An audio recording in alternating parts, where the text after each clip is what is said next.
Buen día, doctor. Buenos días.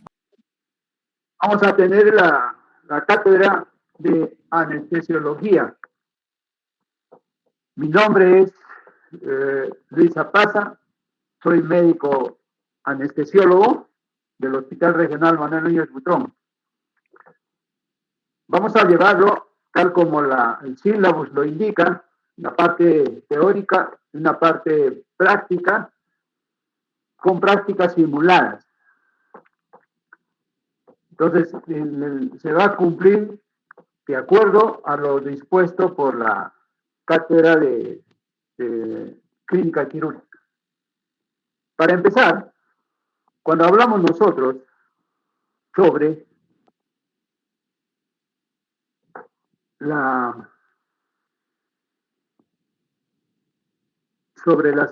consideraciones que debemos de tener, ¿no? Hablamos nosotros de estas consideraciones en anestesia. Nosotros intentamos complementar textos para los estudiantes.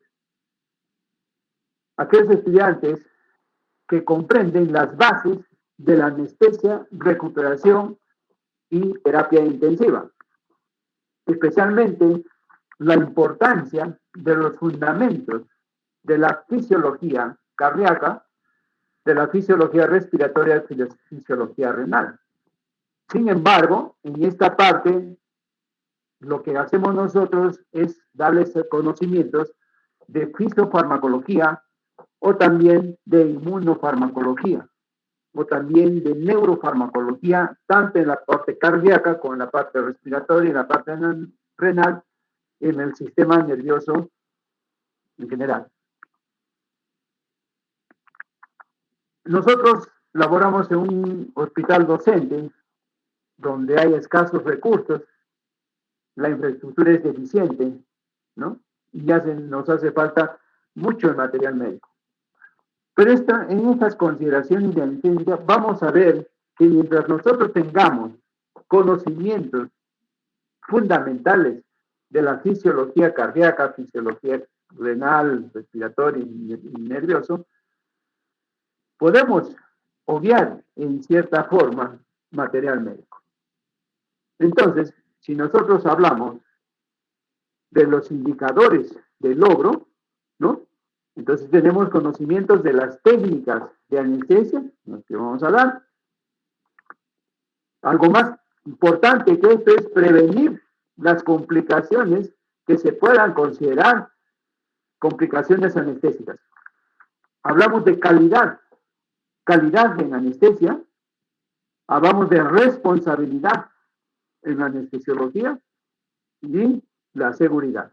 Entonces, estos son nuestros indicadores de logro en el estudiante de medicina. Conocer técnicas de anestesia básicas, comprender cuáles son las complicaciones, qué calidad de anestesia, cuál responsabilidad del estudiante de medicina y la seguridad que debe dar. Entonces, para esto, nosotros tenemos que tener reglas de la anestesia, ¿no?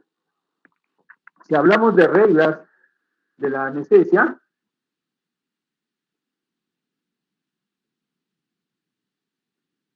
nosotros vamos a ver que en la primera, ¿no?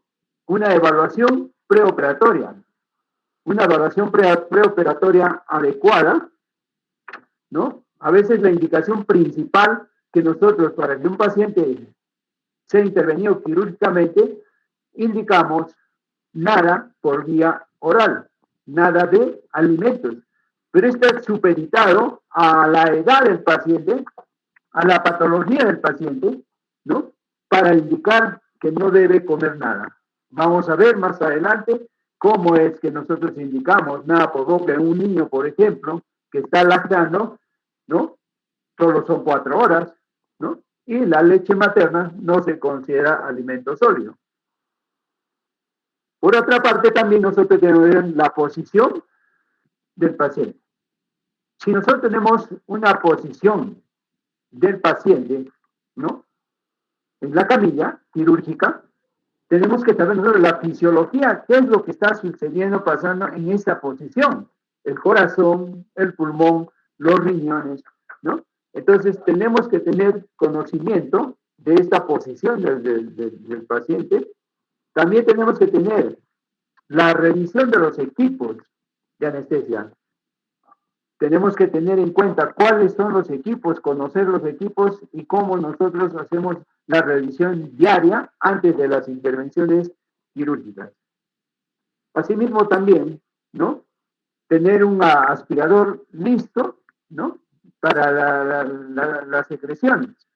Entonces, si yo tengo que aspirar secreciones, ¿no?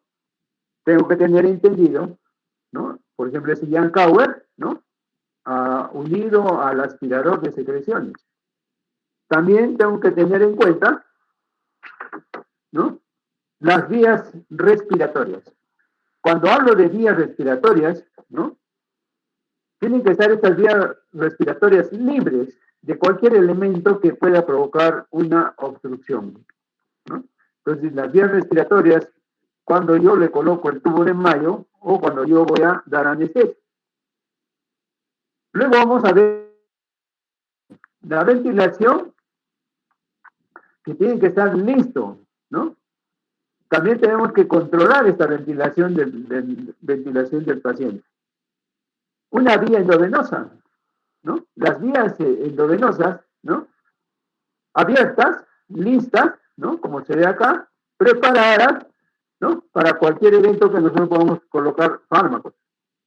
Asimismo también las funciones vitales, pero ojo, las funciones vitales no debemos solo ver el monitor, cuánto pulso tiene, cuánta presión arterial tiene, cuánta saturación arterial tiene. No, saber leer las ondas del pulso, saber leer las ondas de ventilación, o sea, la depresión, ¿no? Entonces tenemos que conocer las ondas, saber leer. La presión del cricoides, ¿no? Como lo ven en esta parte, ¿no? Entonces, si nosotros hacemos la presión del cricoides, pero hoy en día se ha dejado un poco de lado, ¿no? ¿Por qué? Porque al presionar el cricoides se supone que estamos presionando la salida de contenido del estómago hacia la vía aérea. Pero se nos dan muchos ejemplos, como por ejemplo que las patologías aumentadas en puno, de la tiroides, las desviaciones de la tráquea, etcétera, hacen un poco imposible, ¿no? Hacer esas, pero está en la literatura.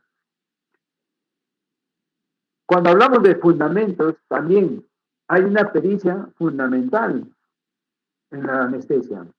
Aquí debo controlar las vías respiratorias, ¿no? Vías respiratorias sin obstrucción, que va a permitir al paciente que respire.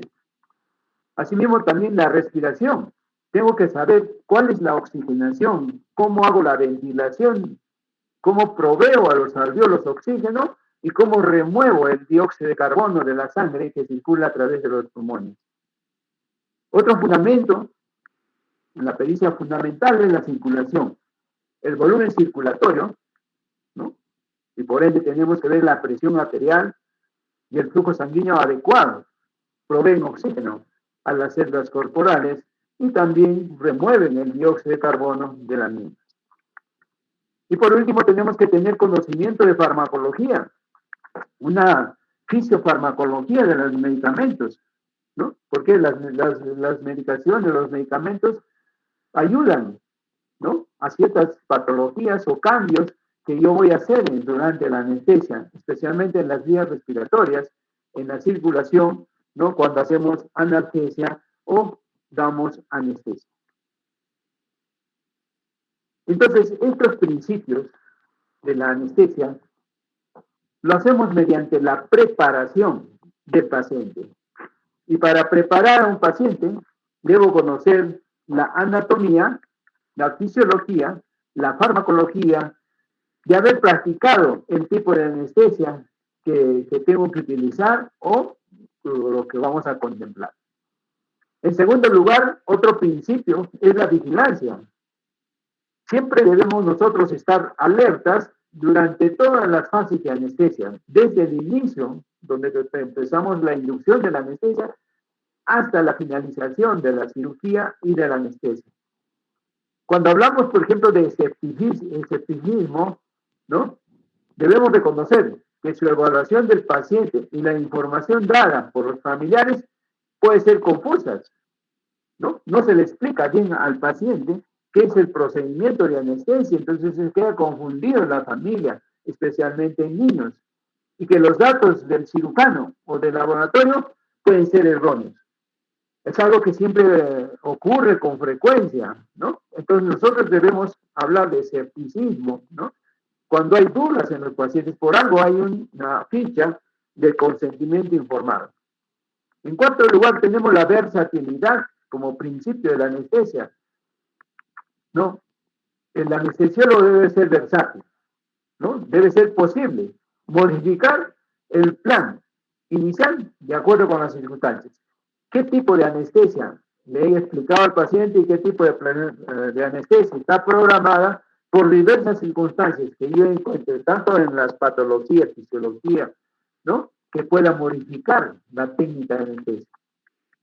Algo también importante, que la mayoría a veces, como ha aprendido anestesia, utiliza los mismos fármacos, las mismas cosas para todos los pacientes. Ya en farmacología habíamos hablado sobre el periodo de latencia, que en todos los pacientes no es lo mismo.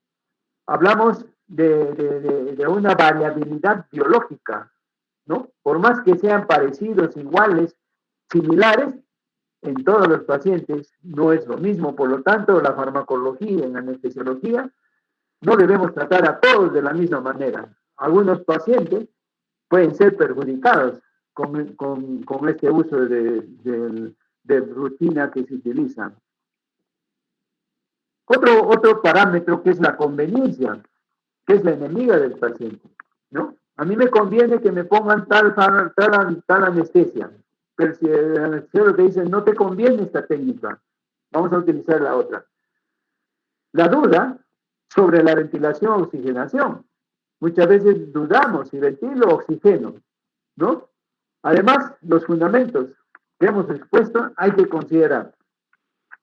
En primer lugar, debemos de lograr la analgesia apropiada, una analgesia sin peligro, ¿no? Así también debemos nosotros lograr la amnesia, sea anterógrada o retrógrada, y tenemos que tener en cuenta la relajación muscular adecuada.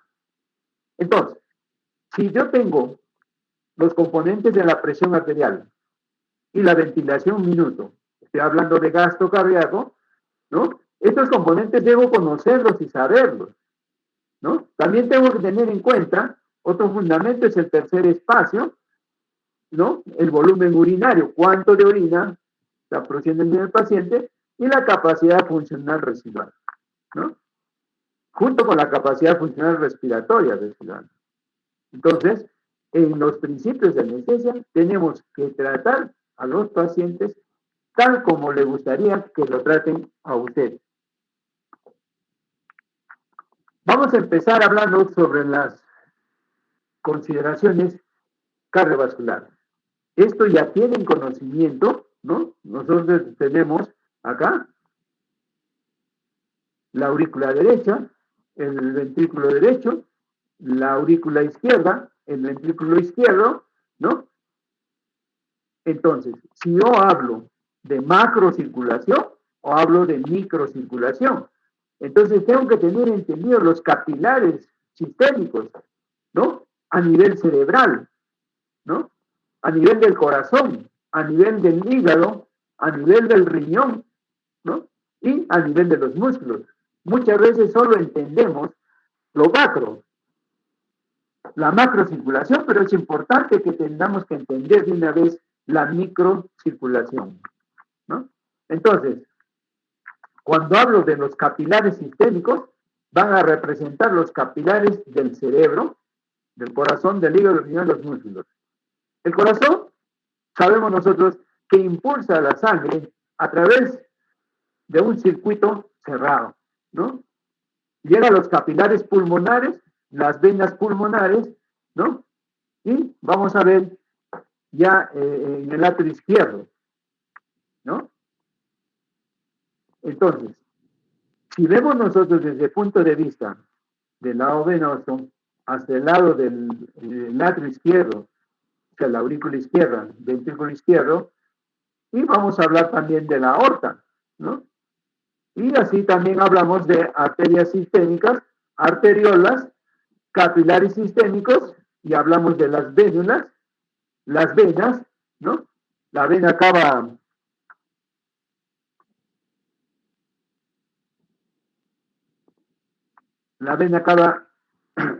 inferior, superior. Tenemos la aurícula derecha, el ventrículo derecho, las arterias pulmonares y los capilares pulmonares.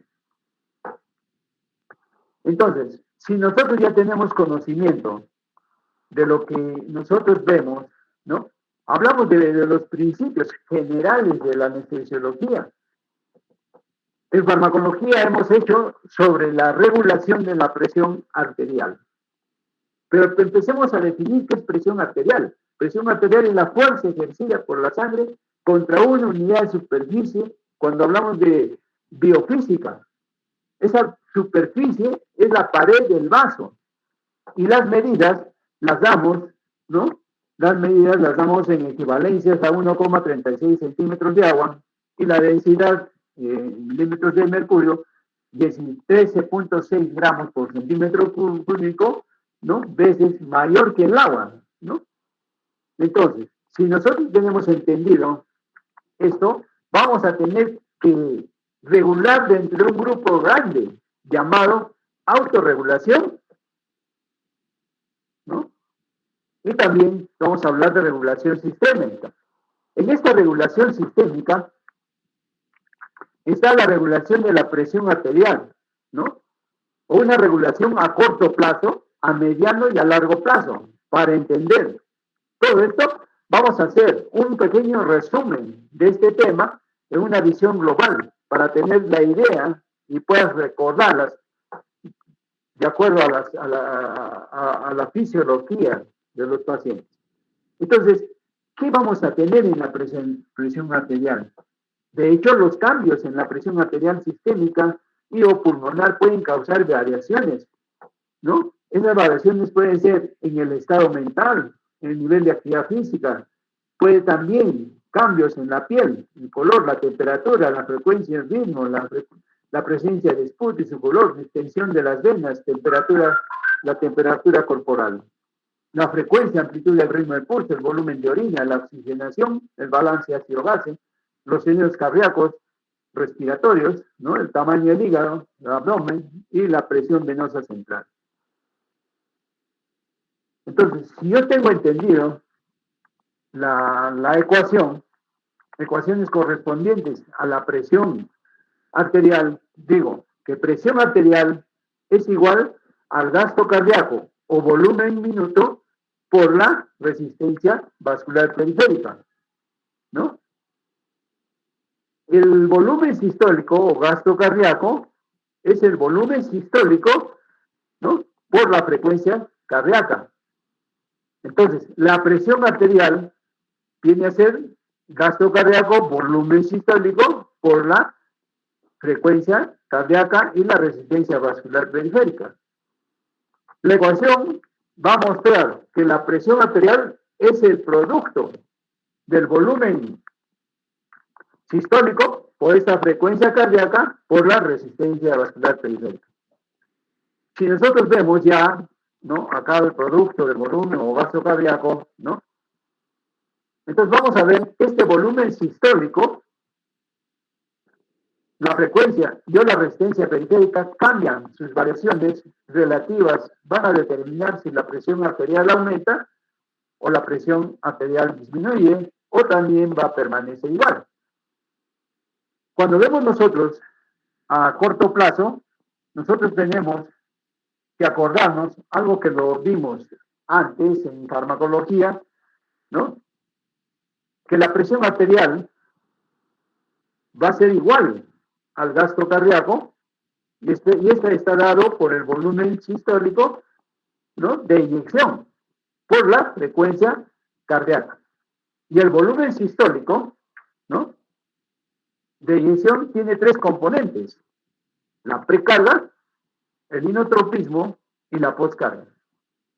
Entonces, esta fórmula de la presión arterial, ¿no?, nos va a tener que enseñar muchas cosas, lo que sucede en forma detallada, lo que vamos a estudiar en la fibra cardíaca.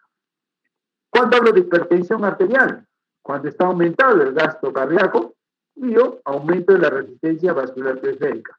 ¿Cuándo voy a aumentar el gasto cardíaco? Cuando el volumen de eyección se ha aumentado y la frecuencia cardíaca aumentada. Y resistencia vascular periférica, ¿no? Vamos a ver entonces, en la hipertensión arterial va a haber una pérdida de la autorregulación.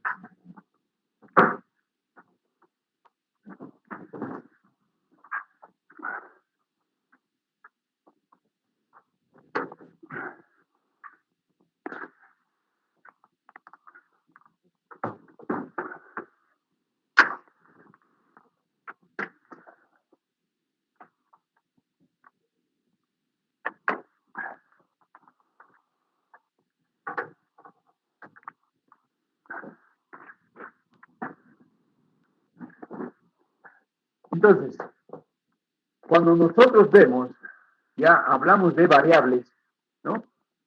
Las variables que van a afectar el volumen sistólico van a ser la precarga, la poscarga y la función contráctil.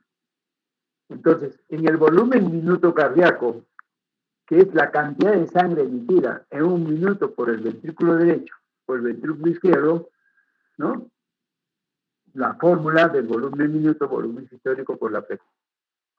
¿Cuánto va a ser en el adulto? Normal. Cada ventrículo bombea 5 litros de sangre por minuto. Cuando es el ventrículo normal, ¿no?, en el ventrículo normal bombeará, ¿no?, lo que le ofrezca el retorno venoso, hasta un límite de 10 a 15 litros por minuto. Entonces la presión venosa central y la presión en el atrio izquierdo será normal. Pero si yo tengo un corazón patológico, un cardíaco, ¿no?, podrá solamente expulsar de 1 a 2 litros de sangre por minuto. ¿Y qué va a pasar con la presión venosa central y la presión del atrio izquierdo? Estarán elevadas, ¿no? Entonces, estos cambios que yo tengo los veo durante el ciclo cardíaco, desde la apertura de la válvula aórtica, ¿no?, hasta la cima, que es lo que es la sístole. Acá tenemos el cierre de la válvula aórtica, ¿no? Entonces, en la diástole, ¿no? Y entonces vamos a tener que conocer bien qué pasa en la aurícula izquierda, ¿no?, cuando vemos nosotros el cierre de la válvula auriculoventricular, ¿no?, apertura de la válvula aórtica, ¿no?, y en la onda dícrota. Esta es la onda anacrótica. Y la onda dícrota, donde se cierra, ¿no?, el cierre de las válvulas aórticas. Y acá se abre la válvula auriculoventricular. Entonces, ¿qué es lo que sucede en estas diferentes partes, tanto en la sístole atrial, en la sístole ventricular, en la diástole ventricular y en la sístole arterial?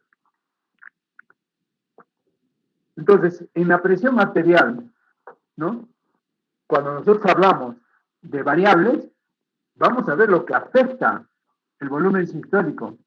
Hemos dicho que son la precarga, la poscarga y la función contráctil de la musculatura cardíaca.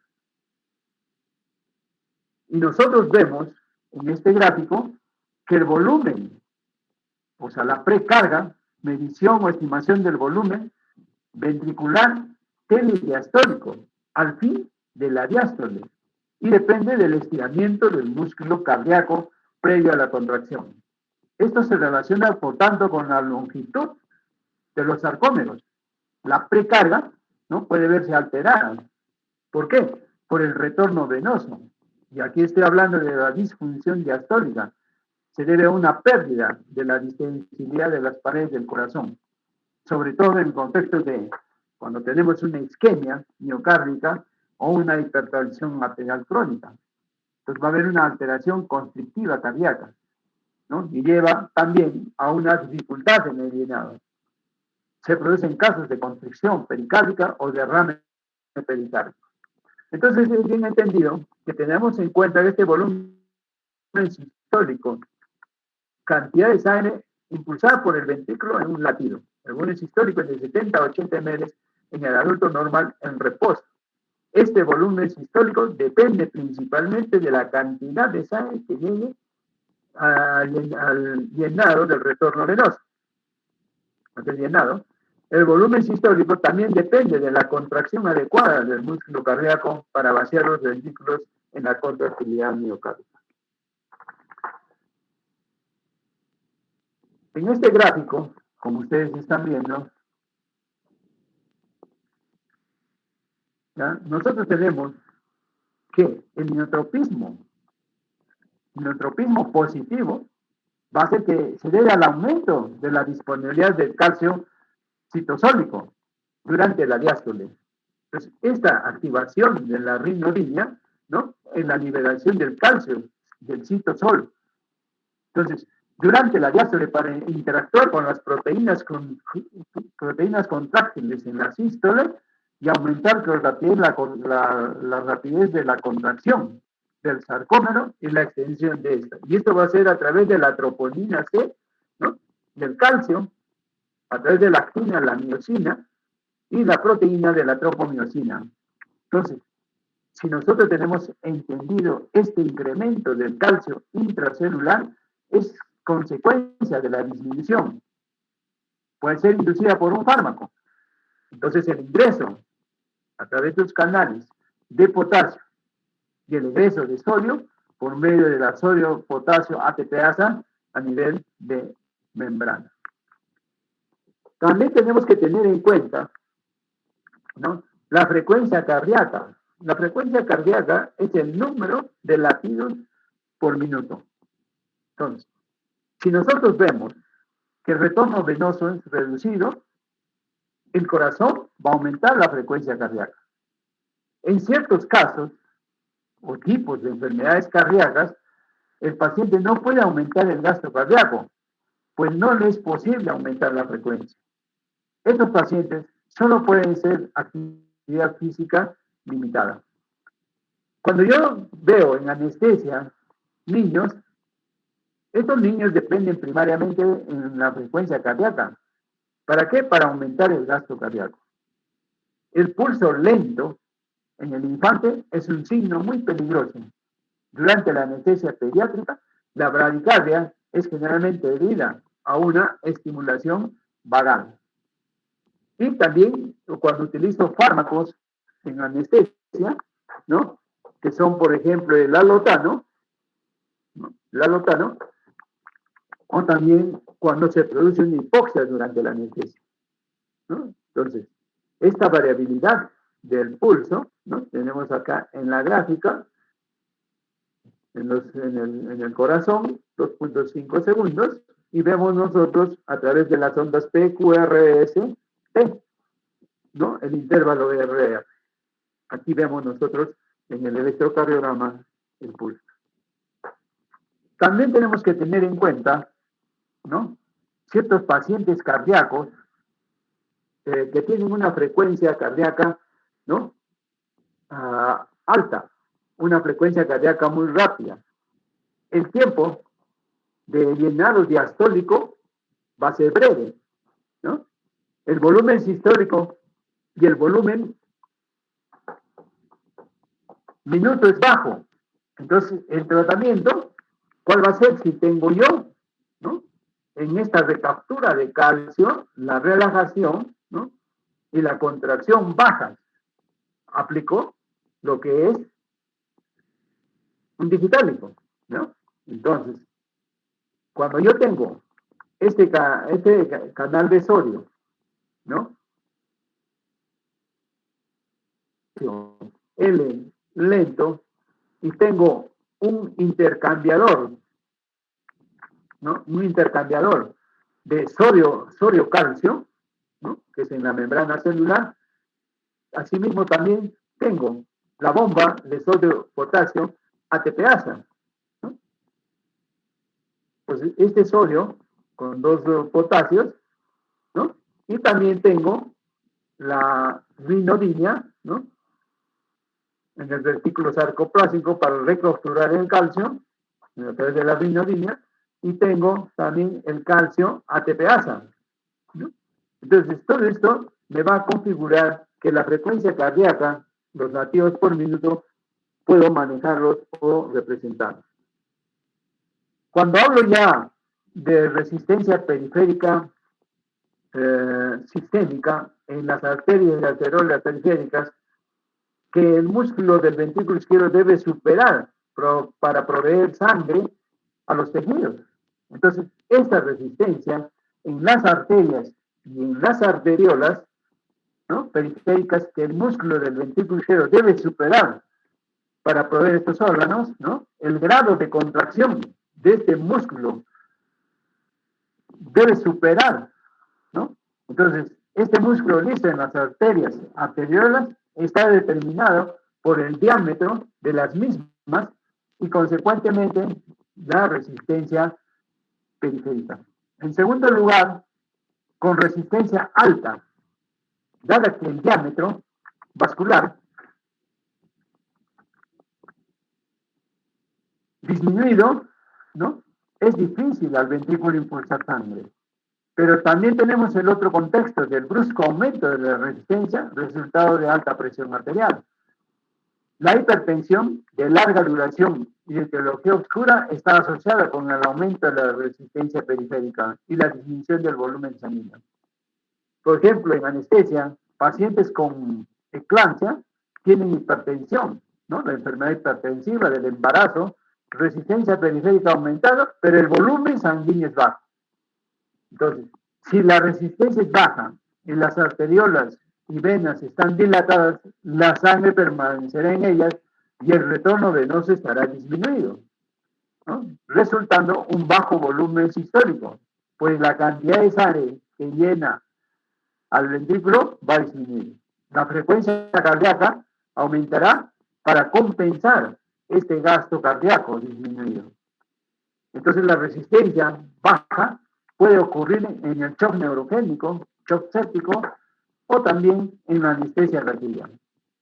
Y el tratamiento va a consistir en transfusión de gelatinas o expansores de volumen, sangre, lactato Ringer, solución salina, y también puede ser, y si no resulta, aplicamos vasoconstrictores tipo efedrina, el fortil, que puede ser en el manejo de la resistencia baja, y aumenta la frecuencia cardíaca durante la anestesia que nosotros estemos aplicando. La resistencia periférica pulmonar, ¿no?, que es baja, el ventrículo derecho tiene el mismo volumen sistólico y la frecuencia, ¿no?, que el ventrículo nosotros vamos a tener izquierdo, pero trabaja con menos para impulsar la misma sangre, ¿no?, y la presión arterial pulmonar es mucho más baja que la presión sistémica. Asimismo, también tenemos que en el sistema nervioso autónomo consiste de 2 partes, ¿no? Entonces, cuando hablamos del sistema nervioso autónomo, parte del sistema, ¿no?, simpático y del sistema parasimpático. Entonces, tenemos nosotros estas 2 partes del sistema simpático, y aquí vamos a ver cómo el sistema simpático en el nodo sinustal, en el nodo auriculoventricular y en los ventrículos va a aumentar la frecuencia en el nodo sinusal por la norepinefrina, ¿no?, que es en los receptores 1, y en el nódulo auriculoventricular aumento de la conducción, que va a ser en los receptores beta 1 con la norepinefrina, y en los ventrículos aumento de la contractilidad, ¿no?, contractilidad, receptores beta 1 y la norepinefrina. Tenemos la otra parte del sistema parasimpático. En el sistema parasimpático, que tenemos liberación de acetilcolina. ¿Qué va a pasar? Disminución de la frecuencia cardíaca, receptores muscarínicos tipo 2, acetilcolina. Asimismo, también disminución de la conducción, relajación del músculo liso, disminución de la conducción, tenemos receptores M2, acetilcolina, ¿no? Y por ende la disminución de la contractilidad, receptores muscarínicos tipo 2 de la acetilcolina en las aurículas. Entonces, cuando hablo de presión arterial, el balance entre el sistema simpático, el sistema parasimpático, el retorno venoso al corazón, la habilidad, ¿no?, del miocardio de bombear, va a determinar que la frecuencia cardíaca, la tensión arterial media, el volumen sistólico que determina la presión arterial y la resistencia periférica, vamos a ver que están determinadas por este balance entre el sistema simpático y parasimpático. Si nosotros vemos en el esquema, las fibras simpáticas son presganglionales de T1 a T5, corazón y vasos sanguíneos. La vía es la del retículo espinal y el centro cardiovascular, la excitabilidad, ¿no?, a nivel cerebral del sistema nervioso simpático. Y este reflejo va en los vasoreceptores, en las vías aferentes efectoras. Vamos a ver el sistema parasimpático, el centro cardiovascular inhibidor parasimpático. Esto va por las ¿no?, aferencias sensoriales al bulbo raquídeo de los vasoreceptores del seno carotídeo, ¿no? Y las fibras parasimpáticas preganglionares, ¿no?, los nervios del décimo, a plexos cardíacos, al corazón y los vasos sanguíneos. Por lo tanto, tiene que haber este balance entre el sistema simpático y el sistema parasimpático. Entonces, hablo de autorregulación.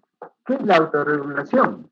En la autorregulación, ¿no?, tenemos que el flujo sanguíneo a nivel de todos los tejidos te va a mantener siempre la presión entre 80, ¿no?, y 180 milímetros de mercurio. Ahí tenemos la adecuada perfusión tisular, ¿no?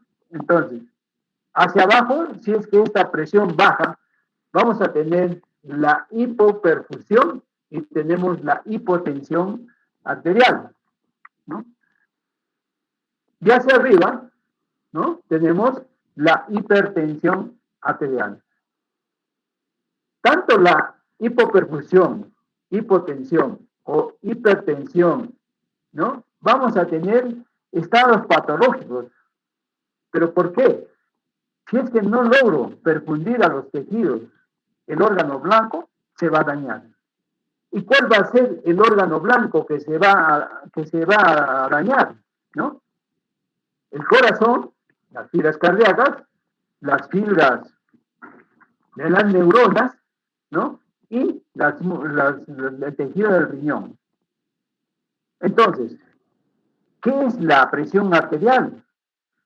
Es la presión necesaria para perfundir los órganos, ¿no? Con perfundir me estoy refiriendo a que ese tejido o este órgano blanco, ¿no?, le lleguen nutrientes, le lleguen oxígeno, le lleguen glucosa, aminoácidos, ácidos grasos, nutrientes de las células. Y en el estado patológico, ¿no?, al otro lado, ¿no?, se llama hipertensión. Ya es un estado patológico, ¿no? También va a determinar el daño en los órganos blancos, quiere decir, daño en el corazón, daño en las neuronas, daño en el riñón. Y ese es un estado patológico. Ahora bien, la presión arterial, que la hemos definido, ¿no?, está dentro de una función más grande, que es la función circulatoria. ¿Y qué es la función circulatoria? ¿No? El transporte de nutrientes, ¿no? Porque si yo logro llevar oxígeno, glucosa a los tejidos, esto va a funcionar, mantener el medio interno, ¿no?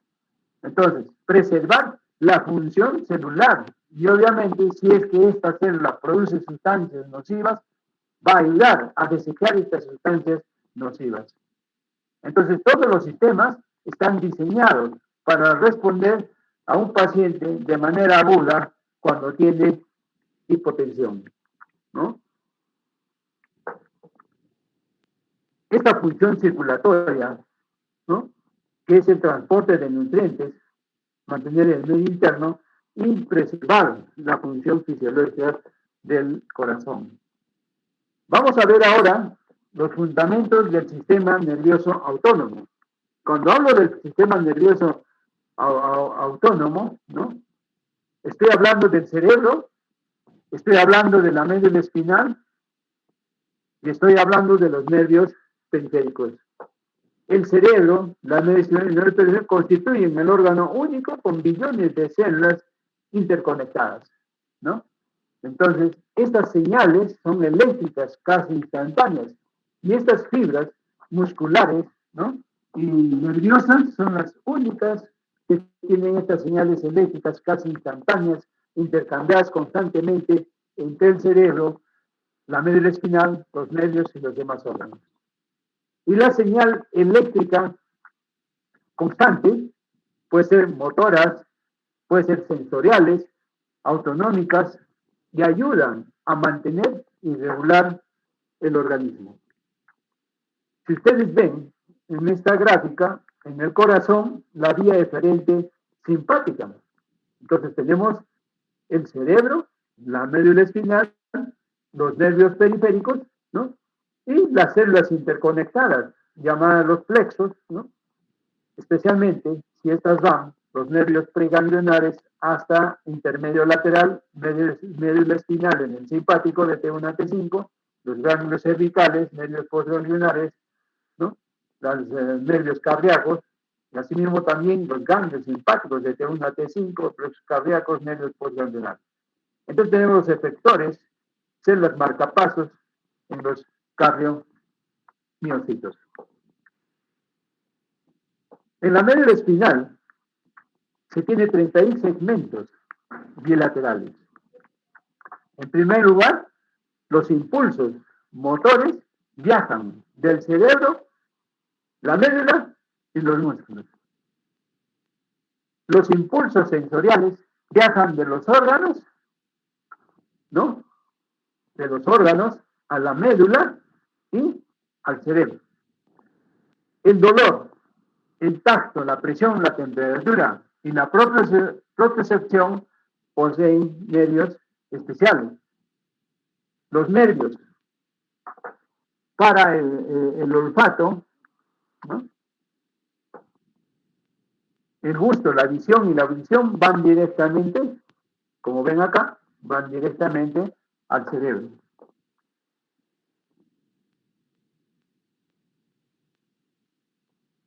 Estos poseen nervios especiales, ¿no? La presión arterial, el pulso, los niveles de dióxido de carbono son también percibidos, ¿no? Por estos órganos. Además, el cerebro envía, nosotros tenemos que el cerebro nos va a enviar, ¿no? A través de los segmentos de T1, ¿no? A L3, ¿no? Acá está L3, T1 a L3, ¿no? De la médula espinal, señales neurosimpáticas, ¿no? A los órganos. Esto es lo que llamamos el sistema nervioso simpático. El cerebro también manda señales parasimpáticas, ¿no? Especialmente las cervicales, ¿no? Y las sacras, ¿no?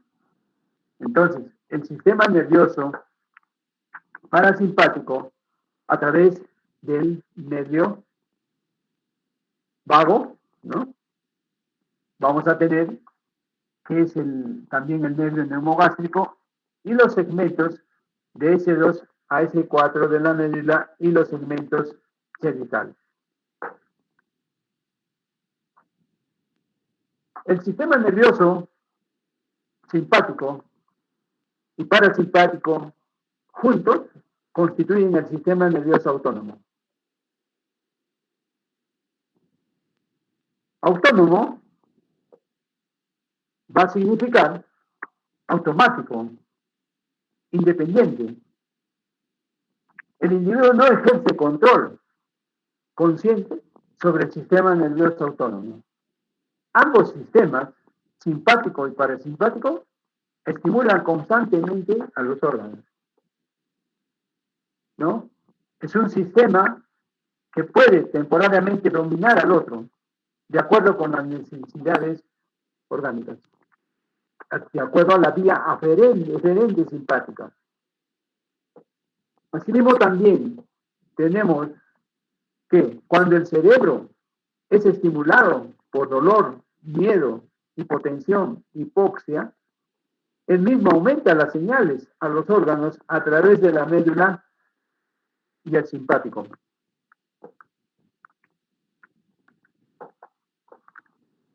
Cuando hablamos del sistema nervioso,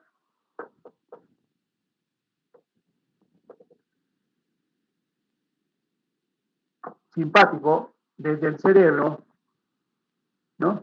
El cerebro es estimulado por dolor, miedo, hipotensión, hipoxia. El mismo aumenta las señales a los órganos a través de la médula y el simpático, ¿no? Hay una liberación de norepinefrina o noradrenalina a los órganos. El corazón va a latir con más fuerza y con más rapidez. La mayoría de las arteriolas y vénulas estarán en vasoconstricción. Los bronquiolos se dilatan. La ventilación minuto va a aumentar. La glándula adrenal, ¿no? De la glándula suprarrenal va a liberar más epinefrina, ¿no? Y norepinefrina a la circulación para mantener este efecto de la norepinefrina liberada por los nervios a nivel de los órganos. Hay un fármaco en anestesia que utilizamos bastante, que es la ketamina, y también antes se usaba el que hace que el sistema nervioso simpático produzca más epinefrina y más norepinefrina. Es por esto que la presión arterial, el pulso, la respiración se mantienen en niveles normales o un poco altos cuando estos medicamentos se usan en forma apropiada. Durante el reposo o cuando el cerebro es estimulado por tracción peritoneal o cuando se bloquea al simpático, el cerebro aumenta las señales parasimpáticas, es obvio, a los órganos a través de la médula y los nervios parasimpáticos, ¿no? Entonces, a nivel parasimpático, aumentan la liberación de acetilcolina en los órganos y el corazón late más débil y lentamente. Las arteriolas y vénulas se dilatan, los bronquiolos se contraen, la ventilación por un minuto va a disminuir. Entonces, este fundamento del sistema nervioso autónomo en el sistema nervioso simpático y parasimpático debemos conocerlo bien en anestesia. Para terminar, vamos a hablar un poco de shock, ¿no? El shock existe cuando los órganos funcionan deficientemente, debido a un bajo suministro de oxígeno. Puede por un nivel inadecuado de hemoglobina, leñas, o la pobre circulación sanguínea en los órganos. El shock también, cuando el flujo es pobre, el flujo sanguíneo pobre, y es causado por el bombeo cardíaco inadecuado, bajo volumen sanguíneo o en combinación de ambos. En el shock hipovolémico y el shock séptico son los dos tipos más comunes de shock. Este bajo suministro puede ser debido, ¿no? Como hemos dicho, a un inadecuado volumen sanguíneo. Y otros tejidos también, que pueden ser el cardiogénico, el neurogénico y el anafiláctico, ¿no? Que pueden producir estos tipos de shock. El shock hipovolémico puede ser causado, ¿no? Por pérdidas externas de sangre, plasma, agua, electrolitos. Por ejemplo, en las fracturas expuestas, ¿no? En la placenta previa, en los abortos, en las laceraciones grandes, en la hemoptisis, etcétera, son pérdidas externas, ¿no? Asimismo, también tenemos en las quemaduras, causan pérdidas de plasma, agua, electrolitos, ¿no? Asimismo, tenemos en los vómitos, diarreas, fístulas intestinales, aspiración nasogástrica son pérdidas externas, sangre, plasma, agua y el... Entonces, en el shock hipovolémico, ¿no? También puede ser debida a pérdidas internas de sangre, ¿no? Agua, plasma, electrolitos, que quedan fuera de la circulación. Fracturas cerradas, ruptura del vaso, embarazo ectópico, desprendimiento de placenta, hemorragias de cavidad pleural o peritoneal.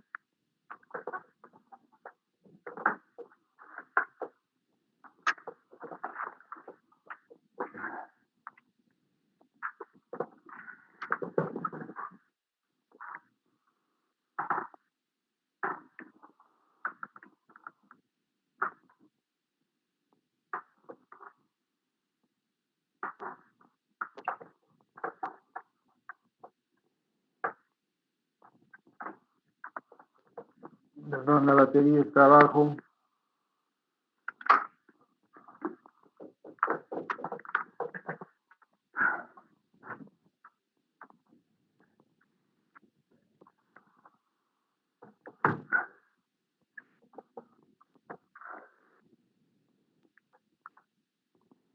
Bueno, entonces en este shock hipovolémico también puede ser debido a estas pérdidas externas de sangre, ¿no?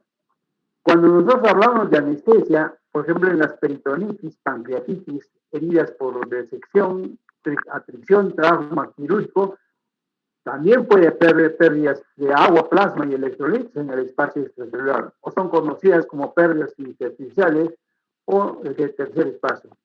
Además del espacio interior, existe el espacio intravascular, intracelular, ¿no? Por ejemplo, en las anestesias raquídeas, que bloquea el sistema nervioso simpático, dilata las arteriolas y las venas, aumentando su contenido sanguíneo.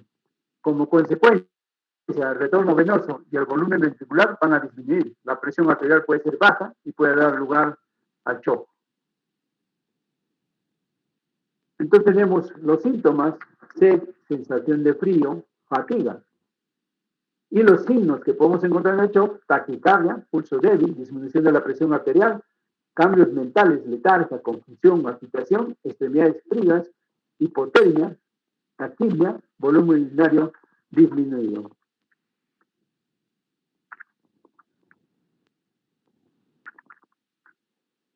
Entonces, hemos dicho también que puede ser causado por pérdidas externas. El shock también puede ser debido a pérdidas internas, ¿no? Entonces, este shock, disminución de volumen intravascular, hemorragias o por secuestrocitis. Y la clínica que hemos dicho: disminución del gasto cardíaco, taquimia, aumento de la frecuencia cardíaca. Puede haber hipotensión y taquicardia, ¿no? También puedo presentar en oligurias, hipotermia, agitación, irritabilidad, dolor precordial, o sea, la hipoperfusión miocárdica, la piel fría, pálida y sudorosa. Entonces, podemos aplicar cuidados principales: corregir las causas del shock, minimizar las pérdidas de líquidos, principalmente la monitorización, control del dolor, administración de tratamiento y prevenir las complicaciones.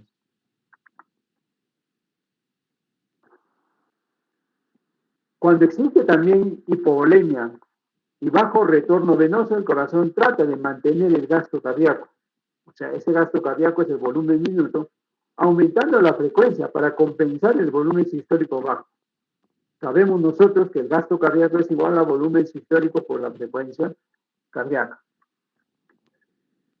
El tratamiento del shock hipovolémico varía según las circunstancias, pero consecuentemente va a consistir en: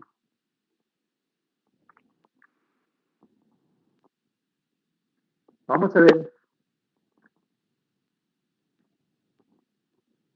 revisar, registrar cuidadosamente los cambios de la presión arterial, frecuencia cardíaca, las respiraciones, la temperatura, el estado mental, el volumen de orina, laboratorio y la presión venosa central. Y el tratamiento de la injuria básica, cirugía, estabilización de fracturas ¿no? Antibióticos. Y lo que es más recomendable, reemplazo del volumen intravascular, puede ser con lactato Ringer o también solución salina, y no olvidarnos siempre de la oxigenación. En el shock séptico, que es causado por toxinas e infecciones generalizadas, en el hospital acá tenemos bastantes shock sépticos, nuestros efectos en los vasos, que son aumentar la permeabilidad capilar. Por lo tanto, estos pacientes siempre permanecen en vasodilatación y como consecuencia hay pérdida de agua electrolítica en el tercer espacio y un retorno venoso bajo. Los síntomas y signos, ¿no?, que nosotros podemos encontrar son iguales a los del shock hipovolémico, o a los que se suman la fiebre, los escalofríos, y puede ocurrir también fallo renal y cardíaco, ocurren con frecuencia. Coagulación anormal frecuente, pérdidas extensas del tercer espacio.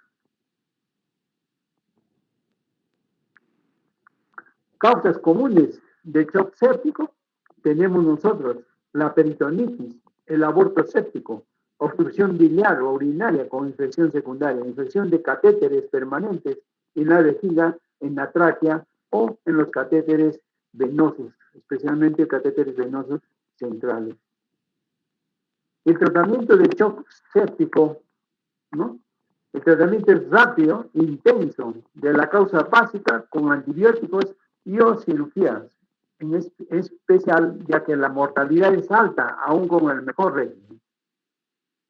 La atención meticulosa a la oxigenación, ventilación, fluidos endovenosos.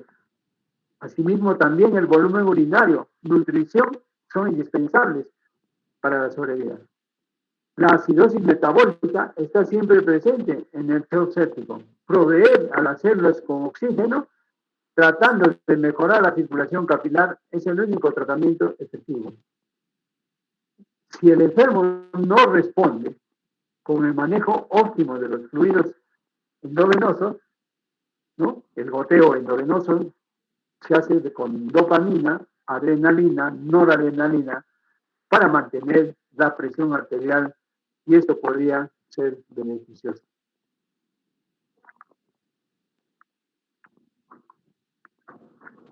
Ya la próxima clase vamos a ver los fundamentos del manejo de fluidos endovenosos. ¿Alguna pregunta? ¿Alguna sugerencia? Bueno, si no hay preguntas, muchísimas gracias.